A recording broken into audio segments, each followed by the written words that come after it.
আসসালামু আলাইকুম ভিউয়ার্স, আজকের ভিডিওতে আপনাদের সাথে শেয়ার করতে যাচ্ছি চিলি চিকেন মোমো খেতে গিয়ে কি এক্সপিরিয়েন্স হয়েছে। মজাদার মাশাআল্লাহ দেখতে এই চিলি চিকেন মোমোর ভিডিও দেখে ছুটে চলে গিয়েছিলাম আপনাদের জন্য এটি ভিডিও করার এবং শেয়ার করার জন্য। তাছাড়াও এখানে হাইপে ওঠা ডাম্পলিং মোমো উইথ কোলা ছিল, যা আমি পার্সেল করে বাসায় নিয়ে এসেছি। আর এখানে ছিল 6 পিস মোমো, সসেস, কোলা, তাছাড়া মাশরুম থাকে, আমি এটা অ্যাভয়েড করে থাকি। দাম ছিল 220 টাকা। চিজি মোমো, উপরে চিজের লেয়ার দেওয়া আছে, 2টা সস ছিল খাওয়ার জন্য। সবচেয়ে বেশি এক্সপেকটেশন ছিল এই খাবারটিকে ঘিরেই। দাম ছিল 320 বা 30। তবে এক্ষেত্রে সমস্যা ছিল প্রচুর মাছির উপদ্রব।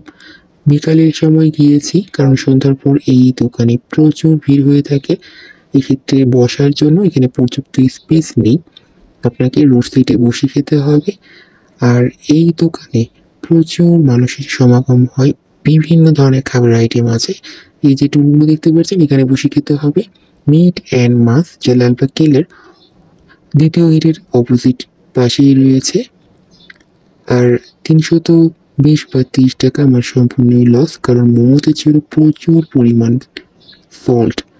এই সমস্যাটা কি শুধু আমার ক্ষেত্রেই হয়েছে, না আপনারা যারা এখান থেকে চিজি মোমো অর্ডার করেছেন তাদের সময় একই ফিল আপনারা করেছেন? অবশ্যই আমার সাথে এই বিষয়টি শেয়ার করবেন। তবে ডাম্পলিং মোমো উইথ কোলা অসাধারণ ছিল, মাশাআল্লাহ, খেতে চমৎকার। ভিডিওটি ভালো লাগলে এখনই চ্যানেলটি সাবস্ক্রাইব করে রাখুন।